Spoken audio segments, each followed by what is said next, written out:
record so that it was on the record. My name is Darlene M. Jacobs. I'm from New Orleans, Louisiana, and my company is Home Finders International. Thank you, Bruce. Jeff Nickerson. Al Miller. James Sims. Tessa Stone. Okay, and the board is represented by Ms. Anna Dow. There are two cases scheduled for hearing today. The first case we're going to take is the Marlo Schmidt case, and then we'll take Mr. Grover Phipps second. Is Marlo Schmidt present? Yes. Okay, and are you represented by counsel, or are you representing yourself today? Myself. Okay. All right, well then before we begin, Mr. Phipps, you're present also? Yes, ma'am. Okay, I'm going to just do one explanation. The board determines the facts of the case, and they make the actual decision as to whether a violation of the board rules or the relevant laws have occurred. My job is to just simply move the hearing along. First, the board, Ms. Anna Dow will put on her case. They might call witnesses. They're going to present evidence to the board, and you will have a chance to cross-examine any witnesses that the board calls for hearing. Then you'll have opportunity to put on your case. You may also call witnesses and present evidence to the board members concerning the alleged violations. When it's time for you to put on your case, you can also call yourself as a witness. The board members may ask you questions, and they may also ask the witnesses questions. At the conclusion of the hearing, the board members are either going to make a determination or they might take the matter up under advisement. So we'll go ahead and proceed with Mr. Marlo Schmidt's hearing. If Mr. Schmidt, where do y'all usually put down? Well, I'm going to start with my case first. And I just want to sit in the audience? No, he's going to come up. Well, that's true. Do you want to come up here, or do you want to sit right Sit at that table or at this table? Makes me no difference. You tell me where you want me to go. Sit right here so you can see the witnesses. Or we can move it here. Okay.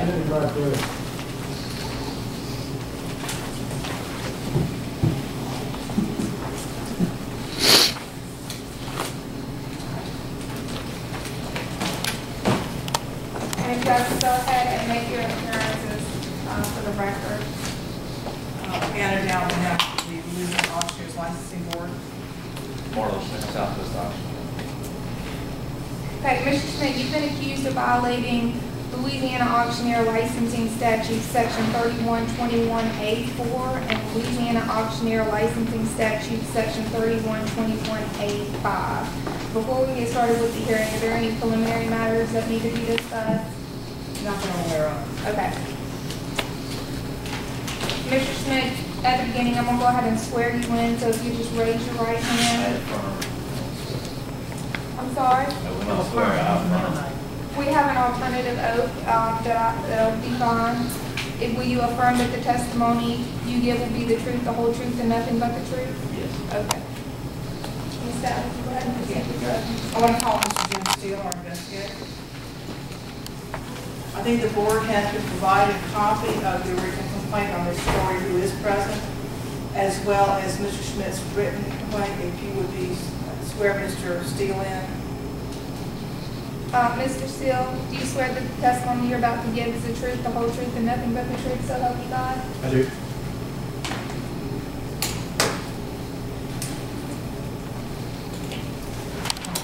Mr. Steele, please state your name and your occupation on the board. James E. Steele, I'm an investigator for the board. And were you asked to investigate a complaint filed by Betty Story? Yes, I was. Okay, and could you please advise what you did with regard to the complaint? With regard to the complaint, well, can I go ahead and just summarize the complaint? Yes. We'll start off that in May, Ms. Story filed a complaint regarding an auction by Marlo Schmidt, who is or was at the time, still is a licensed auctioneer. The complaint, the gist of the complaint was that Mr. Schmidt failed to properly sell a home that she consigned. There were 2 homes. Also that Mr. Schmidt sold some of her property under what she considers a reasonable value. I guess that's essentially the gist of the complaint. I took a look at the records that Mr. Schmidt furnished the board. I took his statement and I guess more properly, we want to hear from this story, Mr. Schmidt, regarding what they said. But it seems to be uncontroverted that the sale took place, as both of them indicate. The oddity with regard to the sale of the homes was that one of Mr. Schmidt's relatives won the bid on one of the homes and then backed out of the sale. And could you please describe who owned the property at the time of the auction? If we're speaking with regard to, I believe it's There are two homes, Right. is that correct? yeah, there are two homes. Okay. One of the homes was actually purchased by Mr. Schmidt from this story prior to the auction. Okay. And then he's been sold at his own auction. Correct. And who was the high bidder? The high bidder at that time, if I can refer to my notes, I recall it was a relative of his nephew, Richard Schmidt. Okay. And was the sale completed? No, the sale was not completed. Do you have any indication why it was not completed? Because he backed out of Mr. Richard Schmidt backed out of the sale. Allegedly, there was an agreement between him and another relative that the other relative was going to actually buy the house. And when all that fell apart, because as I understand it, the other relative bought another house at that auction. So in other Now, words, whether or not that's the reason that the sale fell apart, or whether that's just an independent event that occurred, nevertheless, it did. okay. And did the house actually sell at the auction? That house? Well, the house technically sold, but the sale was never negotiated because the bidder bought back out. Was Ms. Story, to your knowledge, ever paid for that house? Yes, she was. Mr. Schmidt bought the house initially prior to the auction for $25,000. He then paid her an additional $17,500 to make up what would have been, as I understand it, the difference between what the winning bid would be. Okay. So Mr. Schmidt ended up with the house. Is As that, far as I know, he still owns the house. at least at that time? Yes, at that time he did. Okay. What about the other home? The other home did not sell, as far as I recall. Okay. There was not a similar type of bid that occurred. The other home just didn't sell. All right. Did you have a chance also to review, I think there were some movables that sold at the auction? There were quite a number of other items that were sold. According to Ms. Story's complaint, she feels that the items were sold way undervalued. According to Mr. Schmidt and his wife's statement, the items were not in good shape, not extremely valuable. So there's a great difference of opinion between the two as to what their value would be. Was there a written contract to your knowledge, or did you see a written contract with regard to the auction for Ms. Story? Yes. Okay. And do you know what the terms of that contract were with regard to movements? The freshman memory here.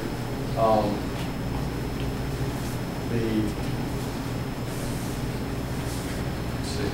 There was a 40% commission rate on the movable.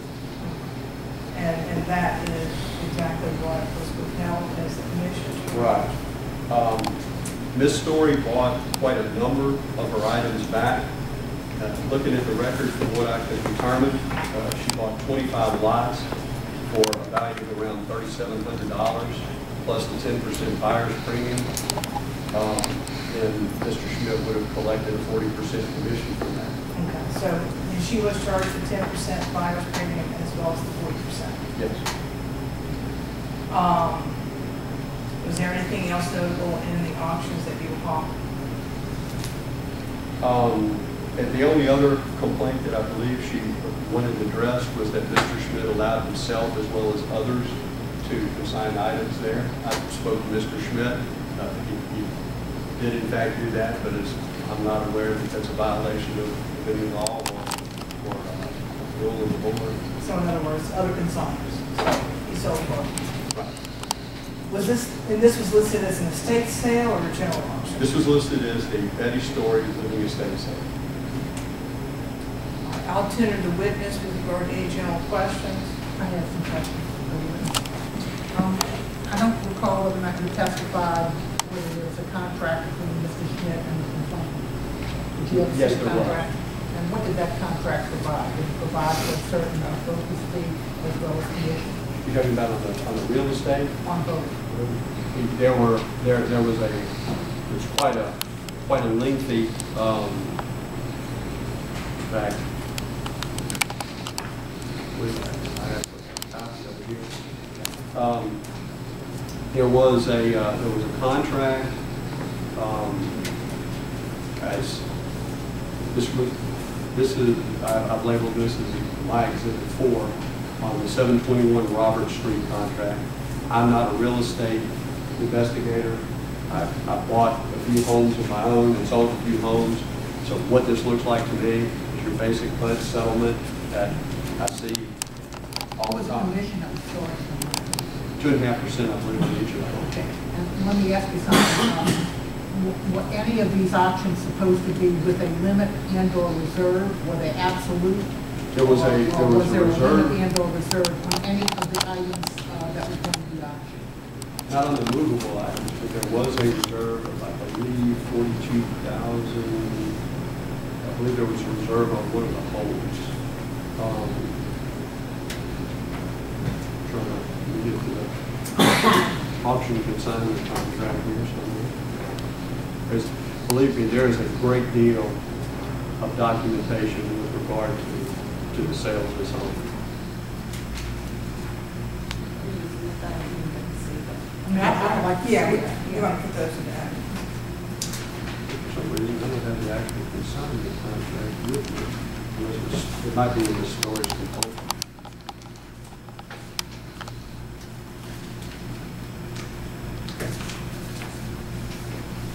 Okay. Real estate, 209 Broad Street, 10% buyer's premium, 2.5% commission. Real estate, 721 Robert Street, 10% buyer's premium, 2.5% commission. Estate contents, and it lists all household and storage shed contents, 10% buyer's premium, 40% commission. There's a notation, owner reserves the right to accept or reject a high bid under $68,000 on the Broad Street residence. That And is, it's sold for $42,500 No, this is the other on house. the other house. and this was signed by Betty Story and Marlo Schmidt. Both of the dates on there are 10/22 of 12. That was the house that was sold at the sale didn't go through? Or that was the house that the auctioneer bought? Mr. Schmidt, Mr. Marlo Schmidt, actually sold yet another house at this sale that doesn't have anything to do with that. The house that sold for, let's see, The one in which there was reserve. that's the one that did not sell. Oh, that's the one that there was no bid to, it just didn't sell. Right. It was the other one, I believe. Yes. Okay, and was there any appraisals on any of the items that the auctioneer took to undertake? Not that I saw. When you talked to Ms. Story, I believe the letter that she wrote us was that she was in her 80s at the time and was getting ready to enter into a nursing home. That's correct. Did you find that she was of sound mind when you talked to her? I didn't actually speak with her. I You refused never did? her. I refused her complaint. Okay. And she is here. She is Okay, here. and she is here today to testify? From everything that I saw with regard to her written complaint, she appeared to be, she appears to be very literate and able to state her case. And how was the property advertised for auction? There's actually an auction flyer, and it was advertised as the Betty Story Living Estate Auction. Just in the form of a flyer, was it advertised in the news media? I'm not aware if it was or not. I only saw the Particularly since flyer. we're dealing with immovable property with regard to the real estate. I'm sorry. Particularly because you were dealing with immovable property, was it done other than a flyer? Yeah, this is the only information I have, whether it was advertised in the newspaper or in other types of media. I'm not aware. I'll ask Mr. Steele that question, just to take that question. We'll get to see Okay, that's all the questions. Does the board have any more questions for Mr. Steele? Would you like to go ahead? I would offer to introduce into evidence the particular documents he's referred to in front of him today so that the board can look at them. Okay. Has Mr. Schmidt had an opportunity to review the document? No, this is, most of which I think has been provided, but we can basically do that at this time. But I'll put it back forward. we didn't. I just did this so I could keep up with them. Again, you know, you're dealing with two real estate transactions. I'm not sure we have a contract. Okay, there's the two. Let me see. You want this? Yeah. Where is it? There's the contract.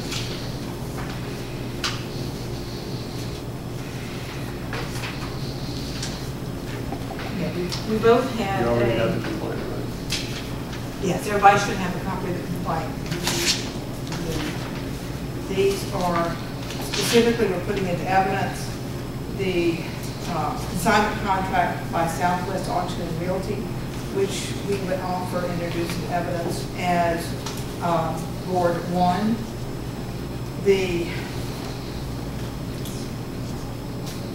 Now, this is the Louisiana residential agreement to buy and sell for the 721 Robert Street property, which was the property sold to Mr. Schmidt prior to the auction. The this is the addendum to the original contract, basically after, I believe, the auction, in which he actually completed the purchase of the Robert Street property. And what else? That was it. That's board 30, is the agenda? Yes. I have one other question. I noticed on the documentation that I have that he actually wrote to Ms. Dial, that Mr. Schmidt identifies himself as a realtor and an auctioneer. That's correct. Both. Yes. And number 4 is the actual flyer that was produced for the auction itself. Okay. And this is, Is that all of them that you're introducing? at this time, yes. Okay, before we allow this into evidence, Mr. Schmidt, I just want to give you an opportunity to look through them, and you can let me know if you have any objection, but the rules of evidence are lax in administrative hearings, so. And then, and excuse me, this is 5, I believe, which is the actual HUD statement, settlement statement on the Robert Street house.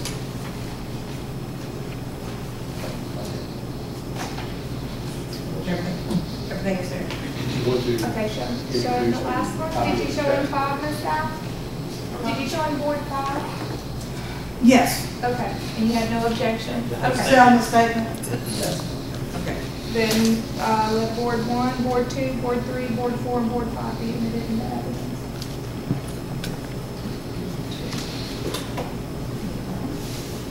Does the board have any more questions for Mr. Steele, or do you want to read the documents? I'd like to see the Okay. contract. Question. So,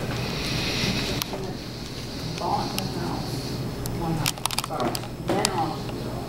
Yes. As I understand the agreement, and I think that's covered in the addendum, is he was going to auction it off to get additional money from this storage. That was their agreement. I think the addendum may spell that out. Okay. You know, and, Which house is there? One that's sold. well, What's the address on that?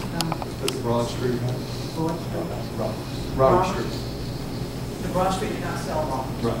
Broad Street was the one that had the reserve. The Robert Street Okay. did not. That was the one that Mr. Schmidt's company or Mr. Schmidt had bought before and was willing to try to auction that off in an attempt to get the storage some additional funds. Which one had the reserve, Robert Street or? Broad Street. Robert. Broad Street. Broad Street, Robert sold to Mr. Schmidt, the auction. No, to Mr. Schmidt's So- nephew. Okay. sold for $25,000 prior to the auction. Oh, okay. So $25,000 prior, and then it went up for auction and sold. But it wasn't. Yeah, You have to speak out loud. You have to speak out. Well, I'm waiting for your question. Oh, you're not. Yeah, I was engaged. That's why she wants to know. So it went back, it went to auction, after Yes. it sold for $25,000, and it sold again. You resold it. You resold it. He resold it, but the buyer backed out of the sale. And so it wasn't actually, the sale was not consummated. But you gave her more money. And then Mr. Schmidt himself, or his company, I'm not sure which, then gave Ms. Story an additional $17,500, which would have made up the difference from the sale that was backed out. Which was $42,000, right? Yes. Yes. Yes. That was the question. Oh, Okay.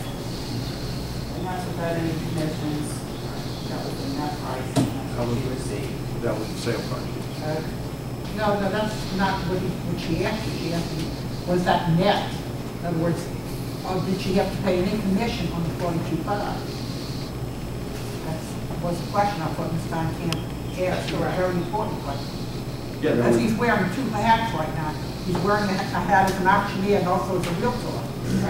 there was real estate commission, there was the buyer's premium, but since the sale, I guess let me make it clear, the sale itself didn't occur at the auction. The sale occurred prior to it, a private treaty for $25,000. So since the sale, although when he hammered down, you know, I realized that constitutes a sale, but there was no money that changed hands because the buyer backed out. Do you know if there was competitive bidding, or this is the only bidder? I don't know. I wasn't at the auction. I don't think your question has been answered to my satisfaction anyway. On the $42,500, was she charged the Story charged any commission at all on $42,500? Was that net to her? I believe that's what Ms. Steinkamp had asked you. I understand that. Okay, let me go over it one more time. $25,000 was the sale that was negotiated by private treaty prior to the auction. And no money. And there was a real estate commission. I'm assuming that there was a real estate commission on that, but I don't deal with. Well, I need to know those answers. But I don't deal with the real estate part of it. Okay. The settlement statement is coming around. Yeah, it'll be on the settlement statement. When the house goes to auction, there was a sale, hammered down, it sold, but no money changed hands there. So therefore, there was no buyer's premium, there was no commission, there was no anything. The check that Mr. Schmidt later wrote to Ms. Story was, and I may be characterizing this wrong, but it was his attempt to make it right because the buyer backed out. So there was no, it wasn't like it was it wasn't even a private treaty sale. It was more like a makeup, I guess. Well, the buyer was his relative. That's correct. We'll wait for the documents to go around. I think we only have one set of the exhibits. Yes, those exhibits, yes. I'm just gonna wait for the exhibits to come around. As far as I'm concerned, you can go on. You're okay, okay, all right. Well, I can ask Mr. Steele to step down and call the story, and then if they have any questions, we can call Mr. Steele. He's gonna be in a second. Move on. Well, do you know what to give Mr. Schmidt an opportunity to Oh, I'm sorry. cross-examine Mr. Schmidt still? Oh, does he want to testify now? No, this is part of the Opportunity exam. to I'm sorry. cross-examine Mr. Steele. If you have any questions for Mr. Steele. You will be able to call witnesses yourself. This is just your opportunity to ask them questions. I think he's going to stay. I don't know. That's the process to stay. Okay, so you don't have any questions? But I will ask him to remain, Mr. Steele to remain under subpoena until such time that we conclude. case there are other questions that may come up. I'll call Ms. Story. I'm going to need some water. You got some Is there water. water in these pitchers? They have some bottled water. Bottled water right up there. Do I go by Mr. Schmidt? No, ma'am, right over there where they, where I was sitting.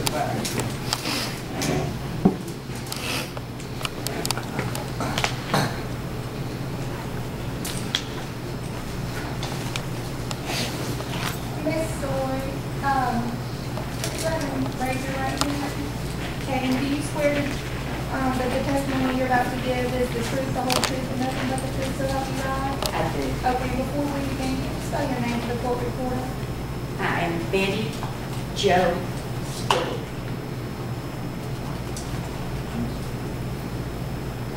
You have a seat, please.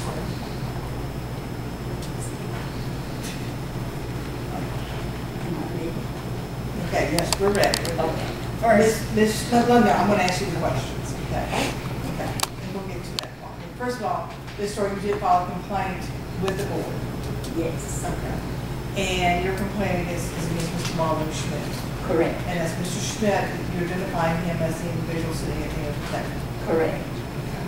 And you've asked this board to review your complaint and the circumstances of your relationship, your contractual relationship with Mr. Schmidt. Is that correct?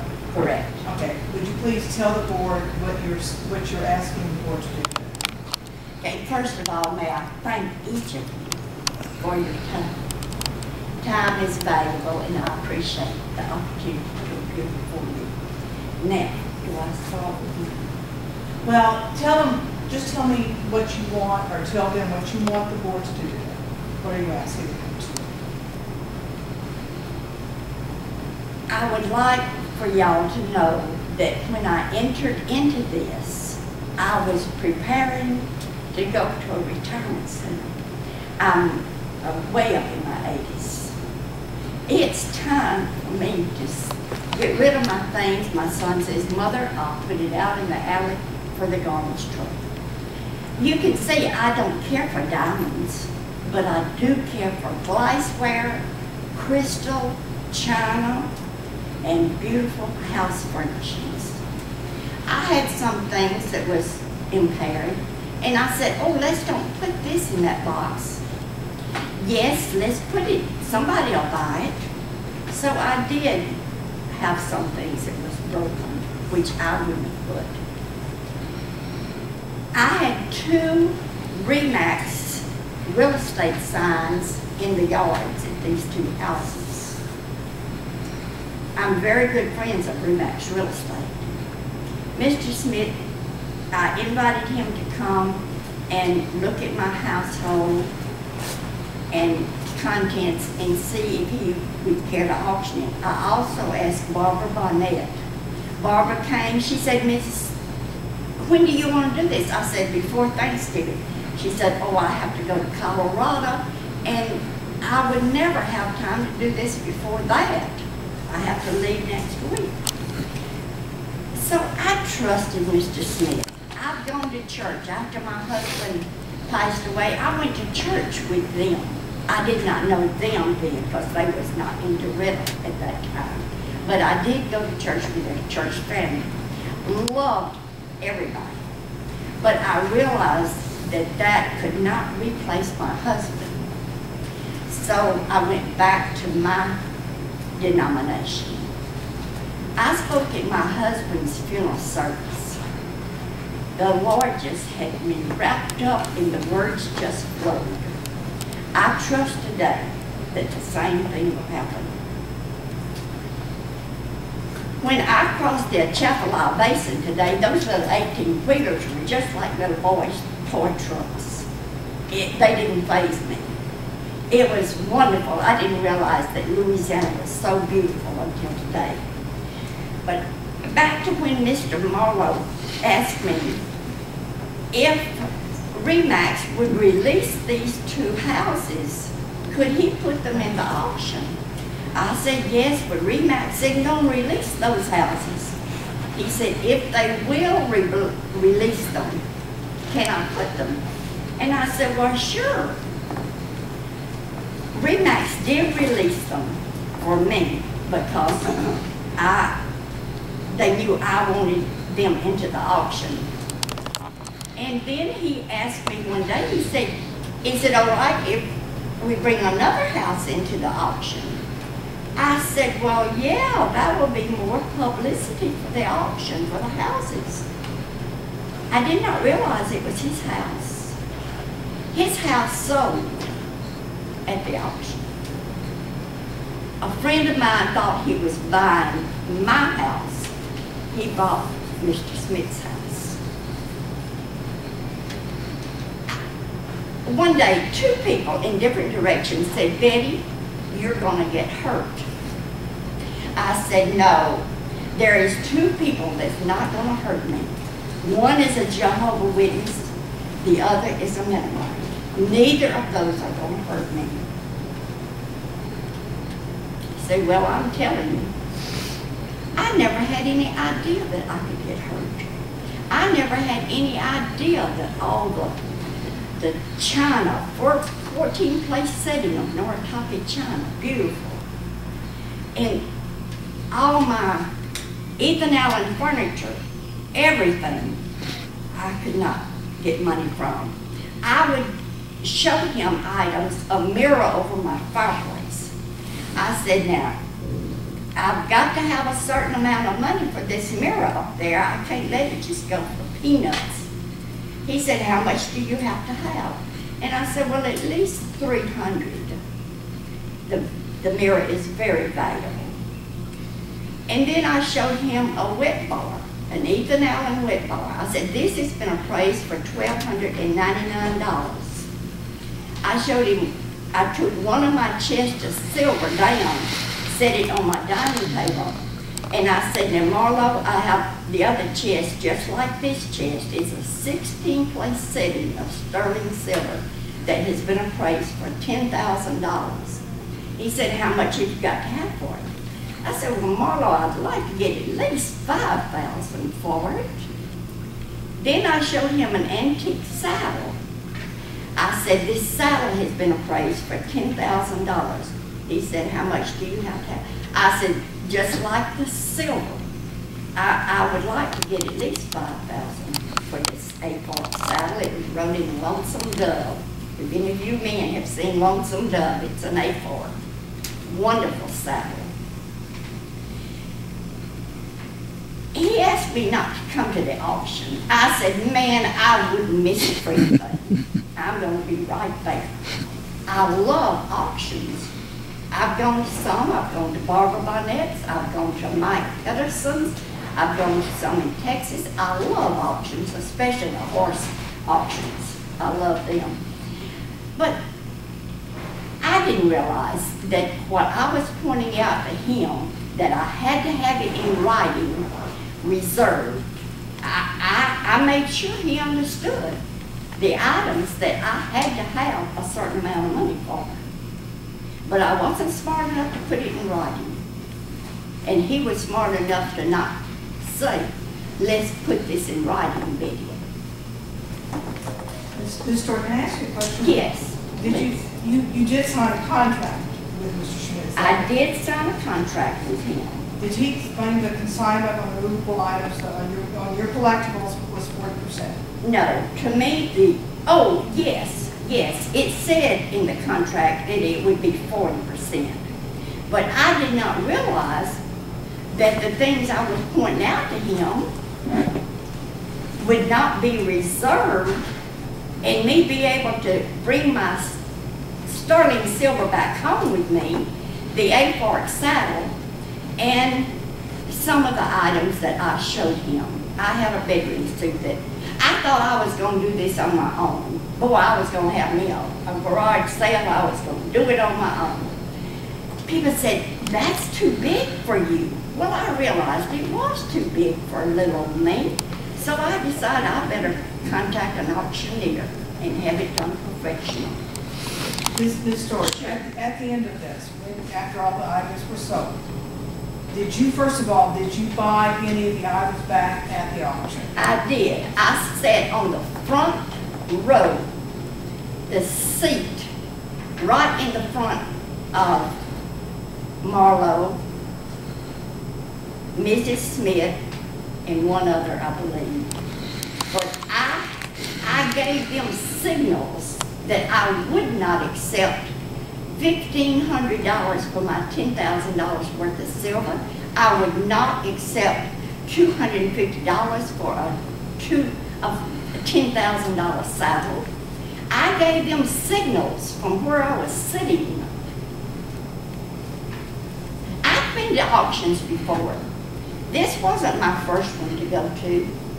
I understood it. In horses, they say PO them. In auctioning with y'all, it's reserved. I knew that. Okay, so when you bought some items, or I believe the response from Mr. Schmidt says you bought certain items at your own auction. Did you pay a commission and buyer's premium on those auctions? I didn't realize I was until on Wednesday after the auction on Saturday. He not only charged me for a wonderful gift that I gave to him. I mean, he charged me for that. It was a black pot-bellied stove. He charged me for the gift to him. I not only paid, I paid a 10% buyer's fee also. I have the paperwork with me today. I might look smart to some of you, but I'm not smart.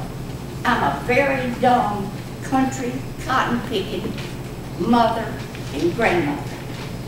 And I'm not as smart as y'all are, but I wish I was. I wish I had this to do all over again. But I'm just, it's like a nightmare. It's like someone ringing your doorbell and saying your son has just been killed in a car wreck. It's just a nightmare. For example, on the saddle that you were talking about, which I showed you, there were two saddles. One of which I believe you purchased back, is that correct? And the price was $200, and the commission was $80 that you were charged for that. Is that correct? No, whatever that says, whatever it says, it's correct. This is, I would offer this as some evidence. This is the consignor settlement. Okay. So, I'm sorry, you have no objection? I mean, hands are allowed, so. Mr. Any objection? No. Mr. Schmidt indicated he has no objection to the introduction of 46. Let me introduce some evidence. that would be the consignor settlement. On these items, at the end of this proceeding, did you receive a bill from Mr. Schmidt? Yes, I did. He came to my house on Wednesday after the auction on Saturday evening. He started my auction in the evening after everybody else's goods were auctioned off. And I said, well, Marlo, how'd I do? This was in my empty house. He said, you didn't. I said, come on, Marlo, how'd I do? How'd I come out? He said, you didn't. I said, Marlo, quit joking with me. How much money did I come out with? And he said, you owe me. I said, Marlo, how could that happen? I said, what happened? He said, expenses eat it up. I pay my help well. I thought, well, Marlo, it's not my problem that you overpaid your help. I tell you, ladies, in my 83 years, I've never gone through anything like this. A wedding, having a baby, or speaking at my husband's funeral service. I have never gone through anything like this. All right, Ms. Story, with regard to the two houses, can you tell the board, first, let's talk about the Robert Street house. What happened with that? You sold that house to Mr. Schmidt before the auction? I said, Marlo, the Canterbury house in Alexandria says if I'll come on in November, they won't charge me a deposit. So, He wanted to upfront me $25,000. And he told me 3 times, "You gotta trust me." I thought, well, yeah, I do trust you. And he upfronted me $25,000, and Remax is still, they are still wanting to choke me to death. But then when I got to Canberra House, I had taken a love seat, a bed, and a few pieces, and 3 nights. So I said to the Canberra House, "I've got to go back home." He said, "Why?" And I said, "I don't have any money to live here." And he said, "Why out here your auction?" I said, "I didn't get a nickel." I said, "How much do I owe the Canberra House for 3 nights?" He said, $1,500. I said, "Oh, $1,500 for 3 nights here after my auction? Lord, what are you trying to tell me?" I wrote him a check for $1,500, and I said, "I will not stop payment on it." But why? I don't understand it. I just don't understand. Now, Mr. Schmidt give you money after the auction for that Robert Street house? Yes, he did. He guaranteed me a sale for 209 Broad Street for 706 or whatever it is, 701. And I told him, I said, that house brings me in $650 every month. $1,650 is not chicken feed. That's good money for a widow. And I knew that the Robert Street was taken care of, but I expected Broad Street to be taken care of. I had nothing to put back into Broad Street. He had given me his word that he was guaranteeing a sale for both houses for me to go to Canterbury and live. And are you still residing at the Broad Street house? I am. My son has given me some furniture. I have gathered furniture from here and there, the goodwill of a couple of friends. So I have my house furnished back, and my house looks just as beautiful as it did the day they walked in. Now, God didn't make a housekeeper out of me. And if Cindy speaks, she'll say, my house is like one of these you see on TV. Boxes, boxes, boxes. I was a collector. And I really felt bad for Cindy, Mrs. Schmidt, having to go into one of the bedrooms, which I used as a storage room. It was horrible. But these things, I have to accept that I'm just not a vacuum cleaner pusher. I can ride a tractor from 7 o'clock in the morning till 7 in the evening, bush hogging, but I'm not a vacuum cleaner pusher. My house was clean. It was just fine. I'll tender the witness for any questions. I have some questions. When the houses were listed with Remax, how much were they listed for, if you recall? Yes, $45,000 on the Robert Street. $45,000 for Well, Robert? yeah, I had both houses appraised, and I gave Mr. Schmidt the appraisal on Broad Street. It had been appraised by one appraiser for $115,000, and for the appraiser right then appraised it for $99,000, and he didn't come in, but he was familiar with my house. So the Robert Street, the one that was sold, you already had an appraisal for $45,000? Yes. And that's what it was listed for with Remax? Well, I don't remember the appraiser on Robert Street, and I don't think I gave Mr. Smith an appraisal for Roberts, but I did give him the appraisal that I had from my other Okay, appraisers. but we understand that Broad Street didn't sell. It did not say. But Robert Street was listed with Remax for $45,000. Right. For sale, and you think that you had an appraisal, but you're not sure what it was? I'm not real sure. I mean, I had it appraised. Did you ever give the appraisal to, Mr. Schmidt? No, I don't think so. But I did give him the appraisal on, Rouge Street because one reason I gave it to him, it was right there in my living room and I just reached and got it one day and I said, here, here's the appraisal on this house. When he listed, I said he wanted to buy, Rouge Street. Did he tell you he was acting as a real estate agent or as an auctioneer? I knew that Mr. Schmidt was an auctioneer and a real estate. How did he tell you he was going, how did he say he was going to represent you?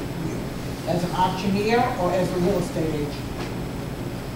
I just took for granted that when you have both licenses and you're auctioneering different things, you use one license, the realtor's license for houses, and you use the auctioneer license for products or merchandise or whatever. Does the board have any more questions? So at this auction, like you said that you did signals with them, did you have a panel? I had a paper and I would signal him by, that meant no. Have you all discussed having signals ahead of time? Yes, yes. So when you discussed having the signals with him ahead of time, did he explain to you that he was going to sell it to you and give you the charge? No. I had no idea. And Did other people remember the house? Or how it was, everybody was raising the house bid or? oh, I don't really know because I was on the front chairs looking right up at. And you all discussed that you would do hand signals. And you didn't want it to sell.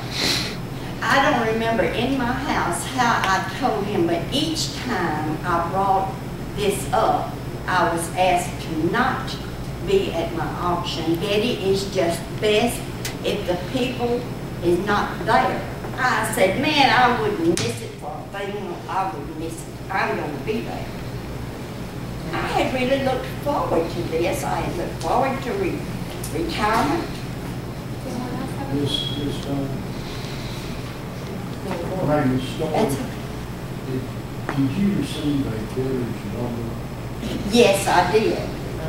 That's Yes. what she's making reference to. Okay, I didn't, but too, I meant to tell you that I had a number, but in my mind and in my heart, and remember, I'm not exactly senile, but I'm not as smart as I was when I was 35. And I was under the impression that when I showed him this, that I couldn't let my flatware silver go for that he understood. Now I'll let a platter this large with a silver coffee service on it go. I'll let lots of silver go. But I have two sons. One set of silver would go to one set of silver would go to the other. Thank you. But I needed the money to live in the Kennemerry house. Now, when you made the deal and you told him about the sale and the silver, what was his response? Did he tell you to log that as a reserve, or did you just not say anything? He probably replied, we'll try and get that. Now that's just what I can remember. I mean, Did at any time, did he just cold turkey ask you about the real estate, or did he at the other time come back and ask you about the real estate in the original meeting y'all had to set in confidence? I think the first time he came, I believe his wife and his children was with them, and they looked throughout the house, and they looked in the storage building, and his son loved this pot-bellied black iron stove. It's a heater, like you heat a house. And I think it was the next time he came, he said, I see you have a sign out there in your yard. And he asked me, he said, if Remax will release this. And then I told him, I said, I have another house, a rent house, that I would like to sell that has a Remax sign.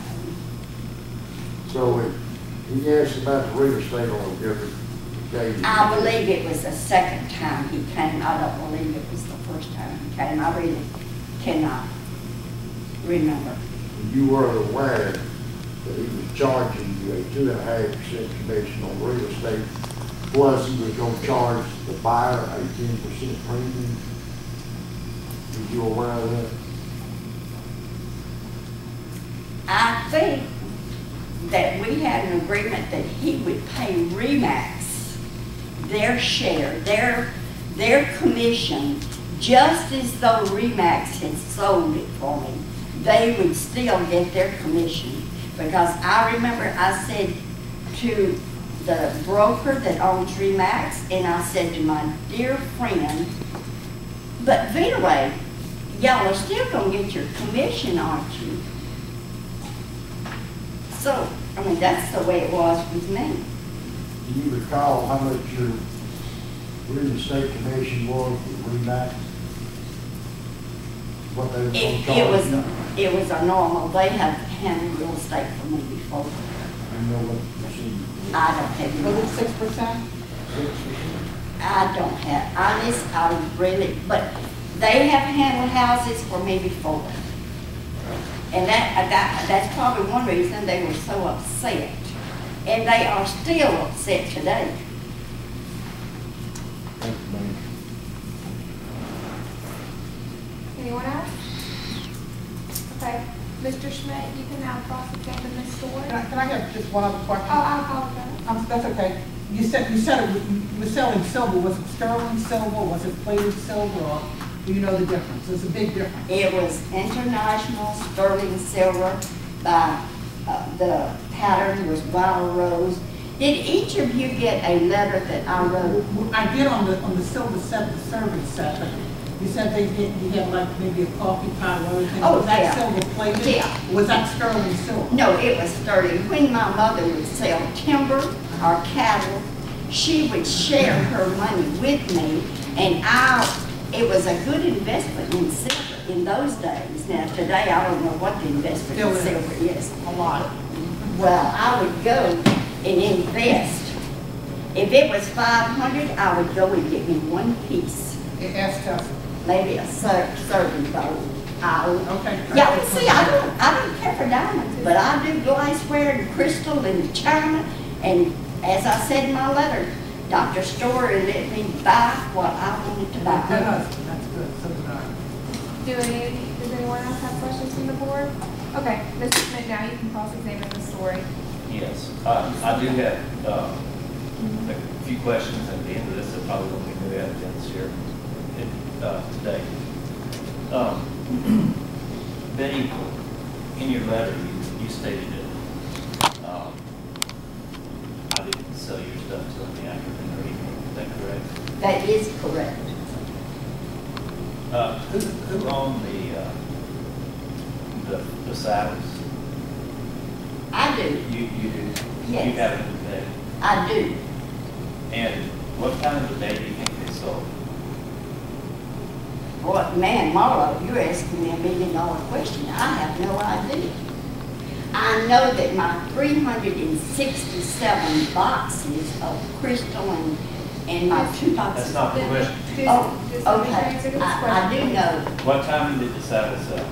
I do not know. You do not know? No. I have, in my computer, I use Auction Flex, I think so many of you auctioneers know what that is. As a computer auction, we clerk everything by hand, we clerk it by the computer. And I have a time document as to when her item sold. It's all right here, I have to straight off my computer. I have my laptop here, right here, if you want to look it up. Anyway, out of the first 50 items that sold, 47 of them were hers. I sell everything in consecutive order by lot number, and I try to like kind. Mr. Schmidt, Yes. this is going to be cross-examination. sorry. You will have a chance to put on your Just defense, quick but you're just question. going to limit your questions to what was asked of Ms. Story by Ms. Dow Okay. on direct. All right. Okay. So, I guess I'm directing my question to you now. So I just need to leave all this out now? You can ask her any question on what she testified. Any Okay. questions that? You cross-examine her.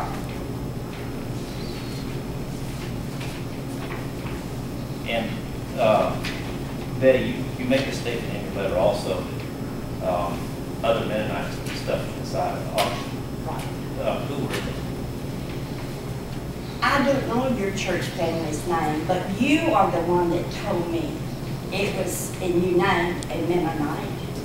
But I do not know your church family's Bible. Well, there was no other Mennonites, but any out of, okay. Not, just nothing No, argumentative? okay, I guess. So you can't name any other Mennonites that had something to the auction? I don't think that's what you named to us. I don't know about Yeah, okay. anybody else. I think Okay. that's irrelevant new material.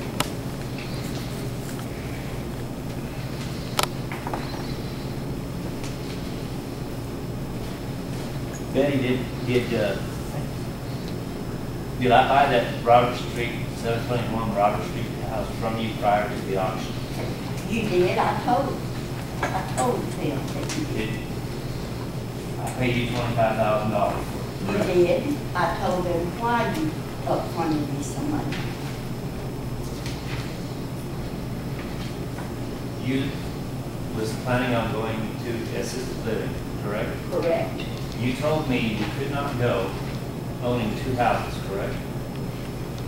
I don't plan to leave this world behind with any material. Just answer the question, yes or no, Ms. Smith. I don't know what your question was now. Okay.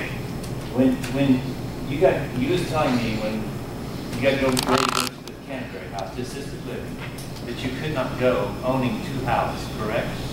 I would not have the money to go. You're not answering my question. Just say yes or no. Oh, yes, I told you I could not go to Canterbury House, and I'm sure I told you why I could not go. Because you're owning 2 houses, correct? If I could go to the Canterbury House and still own 2 houses and had money to go, I would not have gotten rid of my rent houses.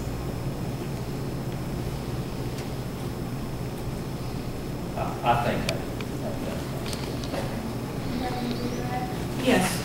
This story, I have 2 documents here with regard to, he's talking about what was sold and when it was sold. One of these is you as the buyer. Okay, this, I'm glad to ask you to look at this document. Is this document your bill from him? This is my bill from him, and the last bill says that I owe him $201.11. Okay, that's your bill. And the second document, this is your consignor settlement documents, is that correct? This is correct. Right, at the end of that, it shows how much was to be paid to you on the movable property only, is that correct? I don't understand. I'm sorry, the items, not the houses, but just the. Oh. Yeah. I was to receive 60%. He was to receive 40% plus a 10% buyer's fee. And you were charged on the items you purchased at buyer's fee. I was charged. Now, I expected, I did not mind being charged. I expected to be charged on items that did not belong to me. And there is some items on there. A John Deere tractor I purchased. Okay. There is some little lamps that's just adorable They're very inexpensive. They're on there. I wanted those little ladies to give us gifts to children. All right. I would offer to introduce the basic, her bill, as I believe we're at Board 7, and the consignor settlement as Board 8.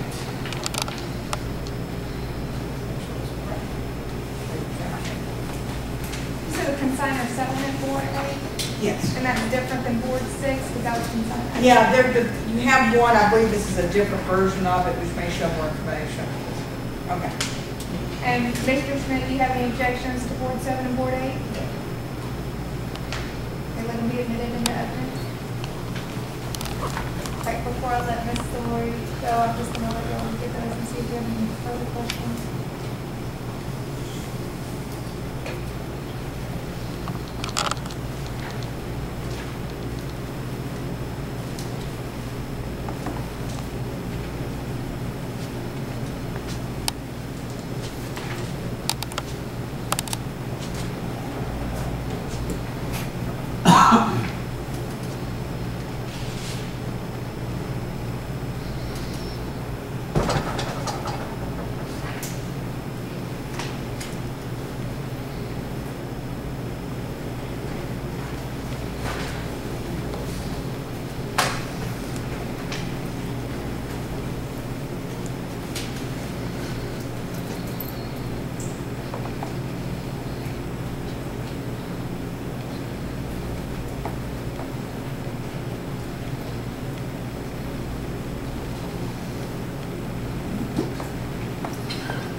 Okay, y'all are gonna have any questions? Go, you pass them around?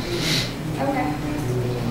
If there's no other questions, Ms. Story, you can sit down. Yes, that's all I have. You can sit down. Okay. Can I just say one thing? No. Okay. I wish I could see it earlier. I wish I could went to the building.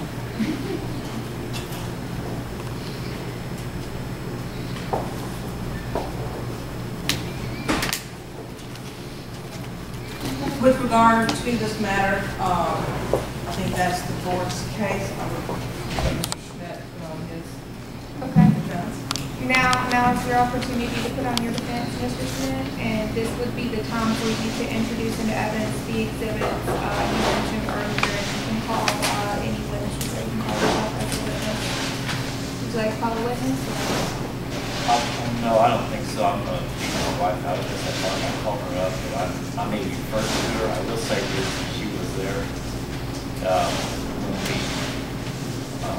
made agreements with Betty's story, and so she would be a witness to what I say. I'm all going to call her up for, but I don't feel like I need to call her. Okay, just ask that you not testify to anything that your wife told you as that was when she is here, she testifies. Okay?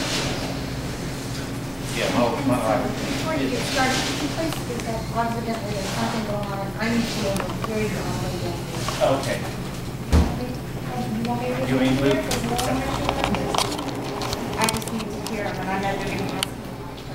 Well, since you don't have any plan to call witnesses, do you mind moving here? That way the court reporter can hear you and we can get an accurate record. Thank you.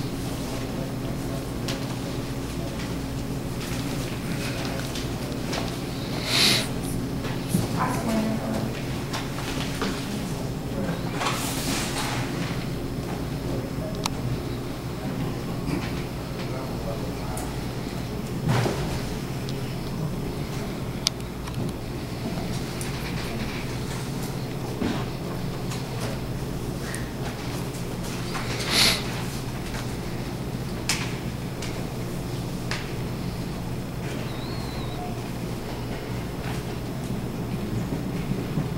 Okay, I guess in my defense, I'd just like to mention that my wife was there on each account, and we meet Betty's story out. And after the first or second visit, it could have been the second visit, I told my wife, Cindy, I says, you know, I don't think we should do this auction. I just don't feel like we should do it. And so I made an appointment with Betty's story, told her we wanted to come see her. And it was around noon one day. Don't remember the exact date, but I was supposed to find the documents of some sort to go back and find that date. But we went there with the full intention of telling her we were not interested in doing the auction. My wife ended up being there before me, and she sat down and visited with Betty and had told her kind of what our intention was, that we really didn't care to do the auction, I guess. By the time I got there, Betty had informed Cindy that she wanted to do this auction. She didn't care if she come. Mr. Yes. Schmidt, I don't know if there's any Yes, sir. objection, I don't know. but we're going to ask you, Ms. Story, telling your wife something is hearsay. Yeah, okay. Okay, and it's kind of confusing when you've never done it before, so I understand. I'm just gonna ask, you know, because Okay. I'm sorry, I'm not trying to no, I understand. confuse the issue. It's confusing. I'm trying to make it plain. So, me being there, I come there, and Cindy told me, she says, she's adamant to do the auction. Okay, now I'm going to object. She was saying, yeah, this is right back to what we asked you not to do. Mr. Schmidt? Yeah. You have to just talk about firsthand information. Okay, What did you know? okay. It's difficult. And if you need to, you can call your wife as a witness, Yeah. and she can testify. I guess I'll need to do that. Would you like to call her now? Yes. Okay. What is your wife's name? And Cindy Schmidt. Miss Cindy Schmidt.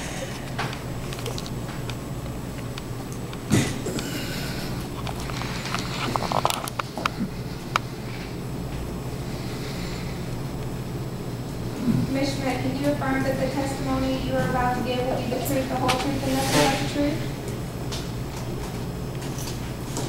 Okay, Cindy, did I meet you at Betty's Stories with the full intent to call the auction off? Yes. By the time I got there, you visited with Miss Story, and she had you convinced that we should do the auction, correct? Yes. At different times, Betty's Story had told us she may come up with no money at the end, but she would at least have her stuff, her merchandise out of the house, and she could go to assisted living, correct? Yes. But that's leading, you know, you're just leading her. You're telling her what you want her to say. And I'm going to object to that. She is, I think, she is correct. And I know that you being an attorney, I don't know that it's my role to object as hearing officer, but she is correct. So instead of asking her, she said this to us, correct? You were going to say, what did Ms. Story say? That would be a non-leading question on that visit. What did Ms. Story say? And I know you're new to this, So you want me to ask those questions over?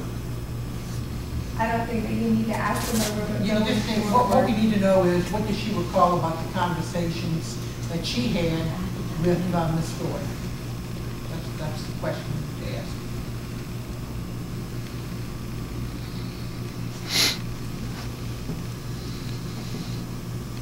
Okay, well, I'm far from a attorney, so yeah. Cindy, maybe you should just make your statement as to what my conversation with Dave Story has been, and what I'm sorry, I just don't know how to do this. All right, let me ask, can I ask you some questions? Just go ahead, cross-examine. Let me just go ahead and ask you some questions. You just told us that you had some reservations about doing the auction after you talked with Mrs. Story, is that correct? And why was that? Did you answer? You said yes. Yes. Can Remax? Well, I shook his head. Will I have a chance to rebuttal? So if you'll give them a chance to answer this. Ask the question. Okay. So the answer to that question was yes. Mr. Hunt Is will, that but not you. correct? Yes, And why did you have some reservations about going forward with the auction? because I felt like the value of what was there was not enough to justify an auction. And did you feel that maybe Mrs. Story had some reservations about actually going forward with the auction? In other words, did you think that that she was of sound mind when she was talking to you, or maybe she needed guidance from a family member? Ms. Jacobs, and I'm sorry to interrupt you, and I'll let him answer the question, but I feel like, and I understand that you're trying to, because he doesn't understand the hearsay, but I don't want to not give him an opportunity to present his defense before the board starts asking him questions, and I know he has some exhibits to get in, so I just, want to rewind for a second, and, I want you to be able to put on your defense. You have some documents to offer. You can ask your wife questions. Technically, your wife is still on the stand. So if you have any questions for her, I want you to go ahead and ask her those questions. As attorneys, we say try to limit your, I don't know if this will help, limit your questions to who, what, when, where, why questions. The rules of evidence are lax, but we just don't want you telling your wife what to say. And that's what Ms. Jacobs meant when she said you're asking leading questions. And if you need to take a moment to compose the question in your head, that's fine. I don't want you to be rushed through your defense. Okay?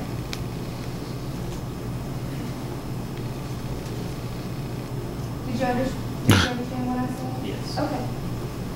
Shake your head.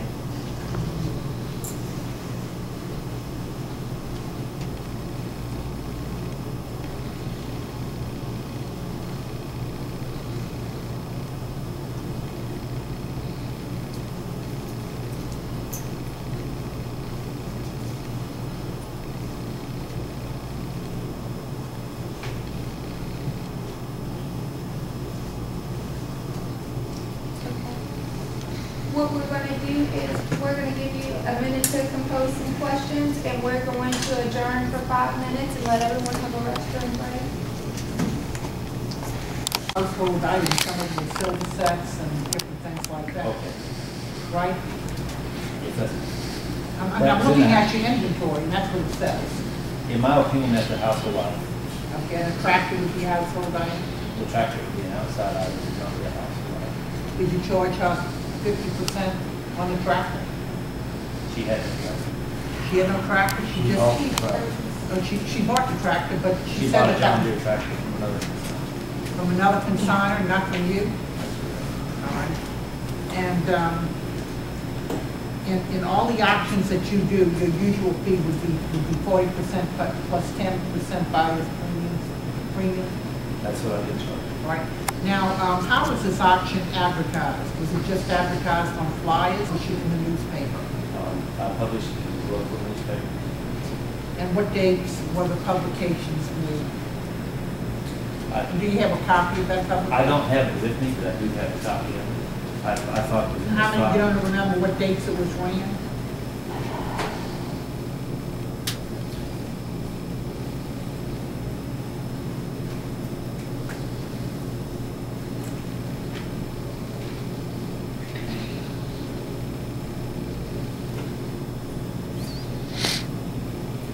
I can't give you exact dates, but I can give you, I know that we try to run all our advertising 20 days prior to auction. And you did that for this one? Absolutely. All right. Now, considering the fact that Miss Betty was in her 80s when you conducted that auction, did you actually talk to her son or someone else? Did you consider the fact that maybe she may be in some way impaired because of her age? I give that consideration. She seems very smart. She's probably smarter than I am. She has a higher education than I do, I'm sure. So you didn't think that she was impaired at all when you talked Absolutely to her? not. And did you talk to her son? Was anyone there with her to discuss the financial situation with regard to the auction? Her son never came and talked to us in regard to her financial condition at all. Did he talk to you about anything? Yes, he did. What did he talk to you about? He felt sorry for me that I was cleaning out their house. And he said he would basically give people a chance to come in and get what they wanted and put the rest to the street. All right, thank you, that's all. Thank you.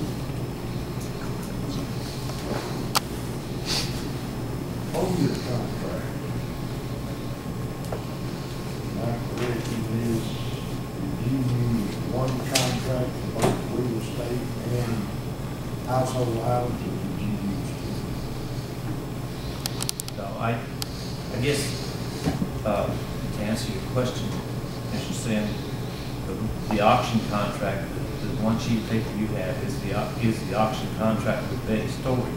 The addendum to the real estate contract mentions the fact that we're going to put this real estate in the auction if they'll agree to the sale of the property, of 720 properties. So, are you a real estate agent and an auctioneer? Do you do real estate outside of your auction business? I am a licensed real estate agent. Is that what you- Agent or broker? I'm an associate broker. Are you, is that your livelihood, or is the auction business your livelihood? You got something else you do? Combined, they are my life.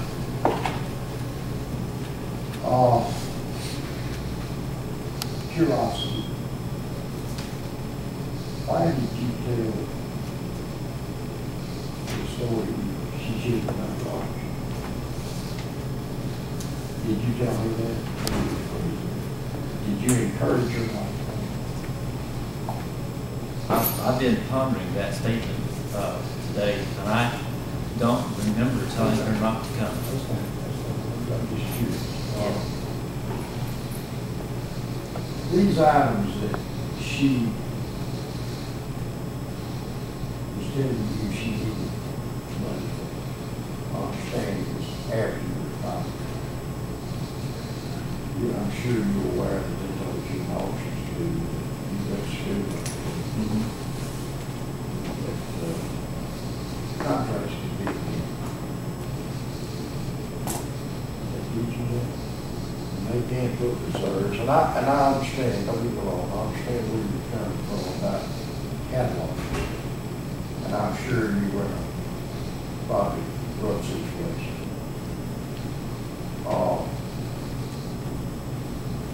Do you remember what her total item was? I believe $5,456. $5,456. I have the document. That's just all right. Wasn't no- I don't even recall what it was. And now that you were, Was more, Was it a little more? it says here.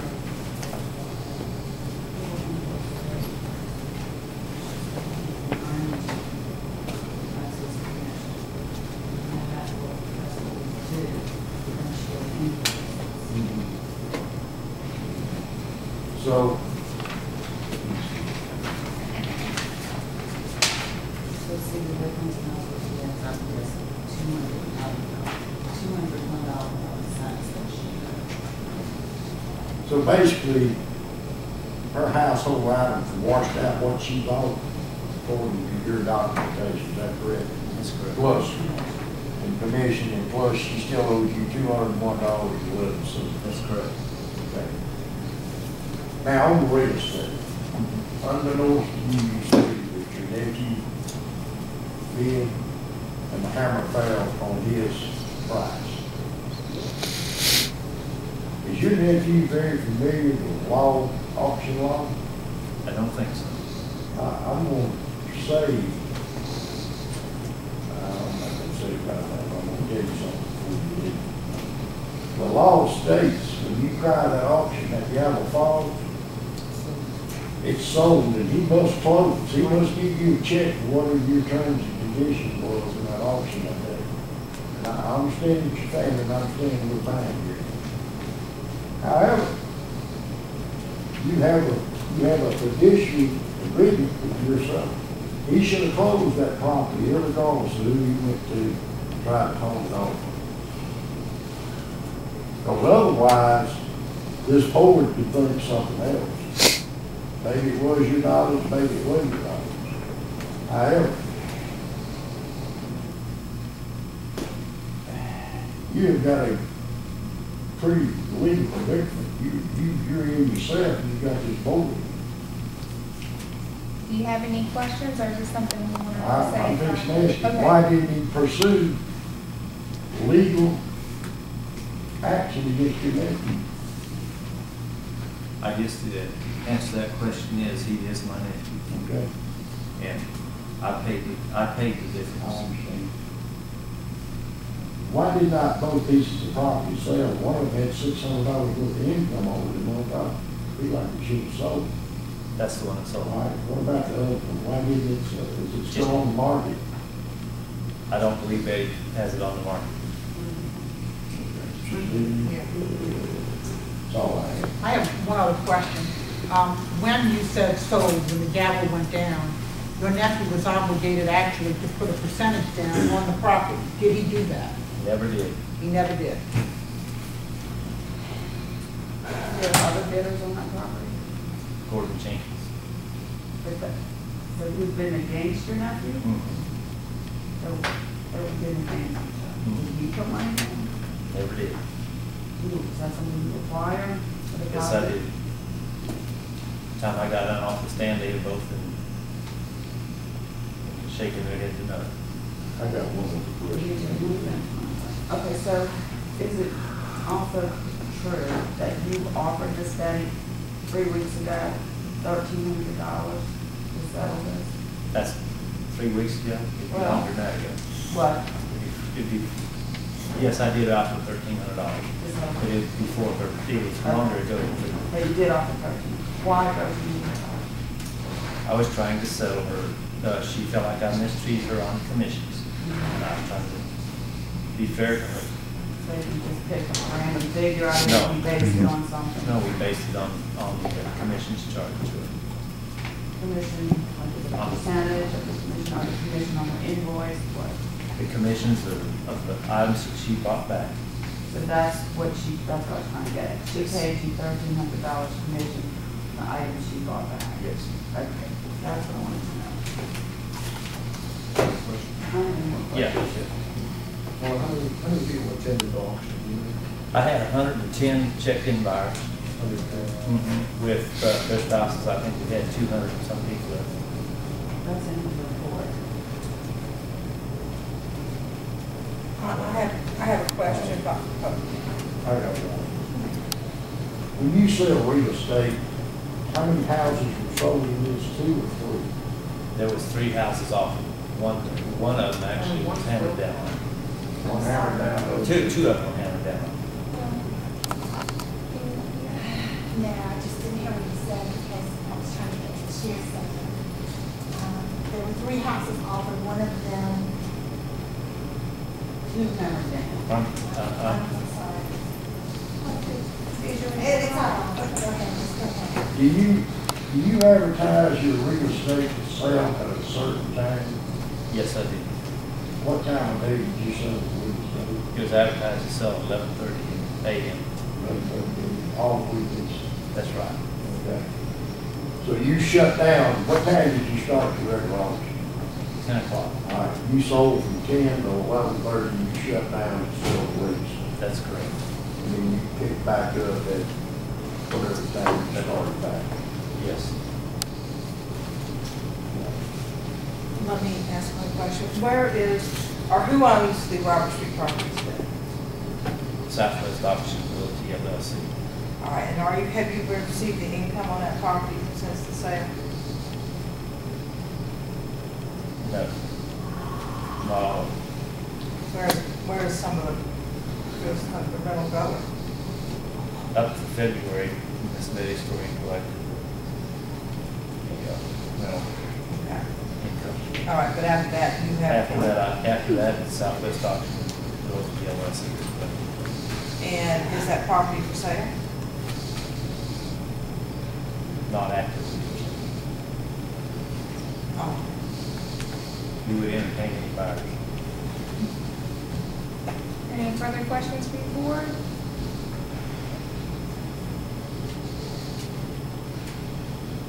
If there's no further questions for the board, Ms. Dowd, did you want to make a closing statement? I believe that the board is well aware of what the situation is. Again, the charges were either deceit or gross neglect.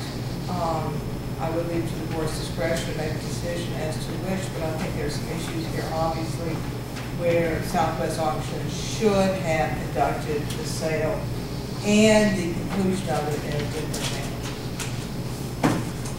Do you want to make a closing statement, Mr. Smith? I just want to thank everyone for coming, and sorry to have to take up your time. This is something I never ever thought I would ever be in front of the auctioneer board. Sorry to say that it's come to this, and as far as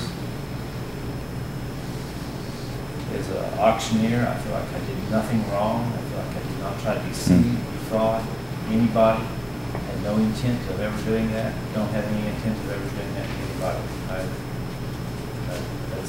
That's what I feel. Thank you.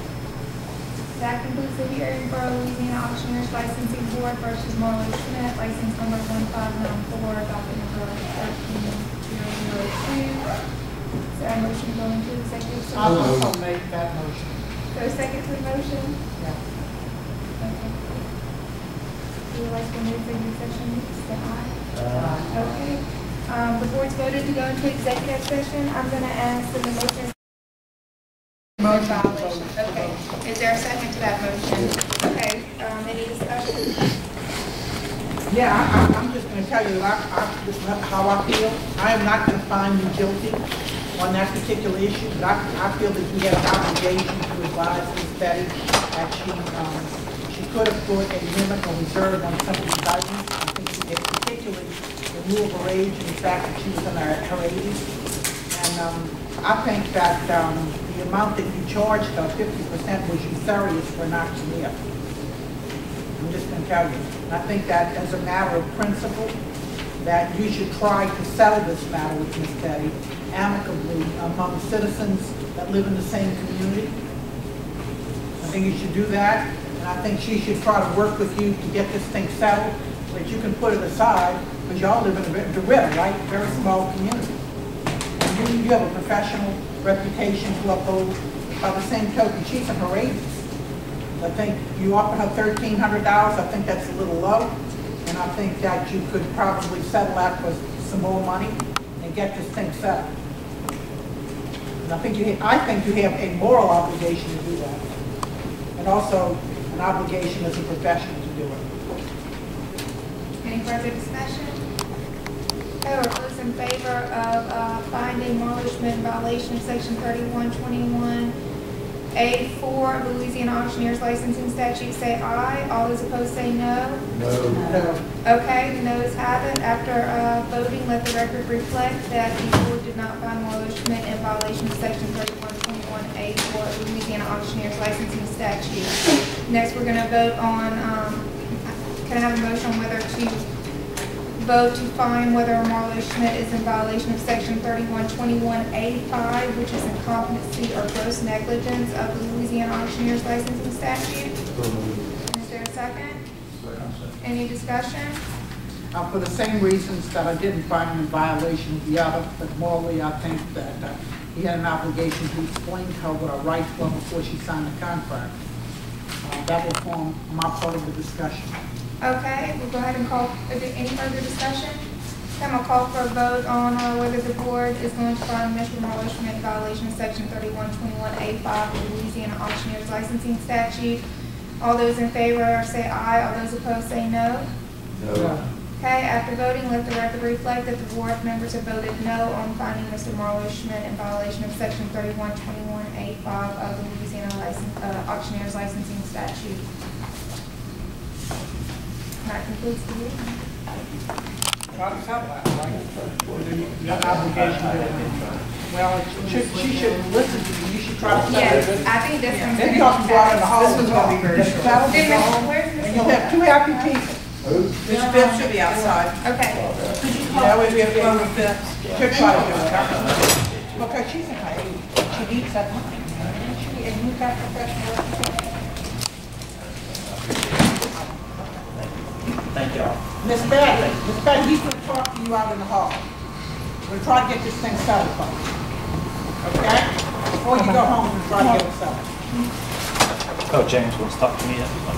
Yeah, you can go in the hall and try to I settle got it. a bottle of water back here. I just don't know if I want to go to a settlement.